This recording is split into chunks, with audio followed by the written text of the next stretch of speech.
নমস্কার, আমি প্রদীপ ছেত্রী। আমি NWA নাথুয়া রেঞ্জের আন্ডারে এলিফ্যান্ট টিমে কাজ করি। আমি পশ্চিম খয়েরকাটা থেকে একটি বিষাক্ত কোবরা সাপ উদ্ধার করলাম। এই বিষাক্ত সাপটি সূর্যদার বাড়ির পিছনে তনুর বাড়িতে ছিল। তো এটাকে আমরা উদ্ধার করে বস্তায় ঢেলে নিয়ে এখন এটাকে রিলাইজ করার চেষ্টা করব। তো আমরা বস্তায় ঢোকানোর প্রয়াস করছি। এখন দেখি বস্তায় ঢোকা হয়ে গেছে। আর একটু পরে আমাদের এটা যে জায়গা থেকে ধরেছি, তো ওনার সাথে আমি পরিচয় করাইতে নিয়ে যাচ্ছি। তো এই যে কথাটা শুনি ওনার। আপনার শুভ নামটা কি? তন্ময় ছেত্রী, আপনার বাড়ি? পশ্চিম খয়েরকাটা। আপনি কি বাড়িতে ছিলেন না? ছিলাম 2 দিন হলো।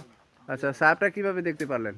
আমি ঠান্ডা লাগছিল খুব, ভাবলাম যে একটা ব্ল্যাঙ্কেট বার করতে লাগবে বলে আমি বক্স কাট থেকে ব্ল্যাঙ্কেট বার করতে চাইছিলাম। আচ্ছা, তো ব্ল্যাঙ্কেট যখন উঠালাম তো দেখলাম সাপটা। সাপ ছিল। এটা হচ্ছে মোটামুটি বিশাল বড়ই সাপ ছিল, কোবরা সাপ, তাই তো? হ্যাঁ, বিষাক্ত সাপ ছিল। বিষাক্ত সাপ, খবর ঠিক আছে, থ্যাংক ইউ, ধন্যবাদ।